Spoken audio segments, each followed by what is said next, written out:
Hello అండి అందరికీ.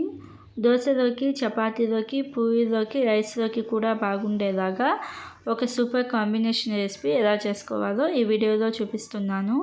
ముందుగా ఒక కడాయిలో 2 టేబుల్ స్పూన్ల ఆయిల్ వేసుకొని జీలకర్ర 1/2 స్పూన్, 2 లేదా 3 పచ్చిమిర్చిని ఇలాగ మధ్యలో చిరకలుగా చేసుకొని వేసుకోండి. మంట లో ఫ్లేమ్లోనే పెట్టుకోండి. ఇలాగ పచ్చిమిర్చి వేసిన తర్వాత 2 మీడియం సైజ్ ఆనియన్స్ని ఇలాగ సన్నగా కట్ చేసుకొని వేసుకోండి.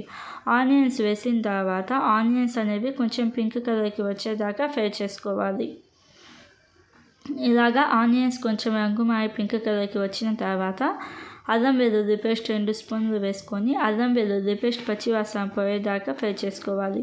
అల్లం వెల్లుల్లి పేస్ట్ అనేది పచ్చివాసన పోయిన తర్వాత వెజిటబుల్స్ వేసుకోవాలి. ఇక్కడ నేనైతే పచ్చి బఠానీ వేస్తున్నాను. మీ దగ్గర పచ్చి బఠానీ లేకపోతే నార్మల్ బఠానీని కొంచెం ఉడికించుకొని వేసుకోండి. పచ్చి బఠానీ నేను 1 కప్పు వేస్తున్నాను. అలాగే క్యారెట్ని క్యూబ్స్ లాగా కట్ చేసుకొని వేసుకుంటున్నాను. మీ దగ్గర బీన్స్ ఉంటే బీన్స్ కూడా వేసుకోవచ్చు. బీన్స్ వేస్తూ ఉన్నట్టయితే సన్నగా కట్ చేసుకొని వేసుకోండి. ఇలాగ క్యారెట్, పచ్చి బఠానీ వేసిన తర్వాత సాల్ట్ 1 స్పూన్, అలాగే పసుపు 1 స్పూన్ వేసుకొని లో ఫ్లేమ్లో ఒక 3-4 నిమిషాల పాటు కుక్ చేసుకోవాలి.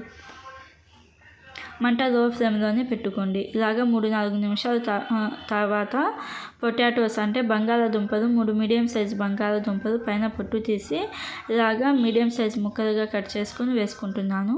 పొటాటోస్ వేసిన తర్వాత ఒక 2-3 నిమిషాల పాటు బాగా కలుపుకోండి.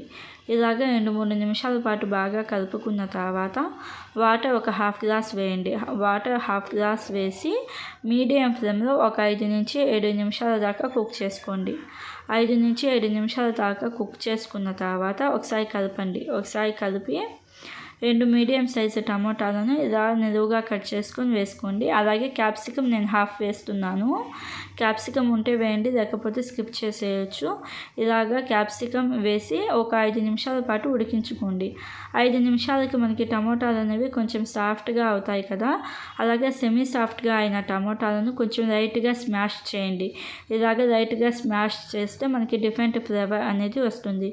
ఇలాగ టమోటాలను లైట్గా స్మాష్ చేసిన తర్వాత రెడ్ చిల్లీ 1 స్పూన్, ధనియాల పొడి 1 స్పూన్ వేసుకొని ఒకసారి బాగా కలుపుకోండి. ఇలాగా ఒకసారి బాగా కలుపుకున్న తర్వాత లాస్ట్లో వాటర్ 2 టేబుల్ స్పూన్లు వేయండి. అంటే గ్రేవీ అనేది మీకు అడ్జస్ట్ చేసుకోండి. ఇలాగ వాటర్ కొంచెం వేసి మూత పెట్టేసి ఒక 5 నిమిషాల పాటు కుక్ చేస్తే ఆయిల్ అనేది కొంచెం సపరేట్ అవ్వడం స్టార్ట్ అవుతుంది.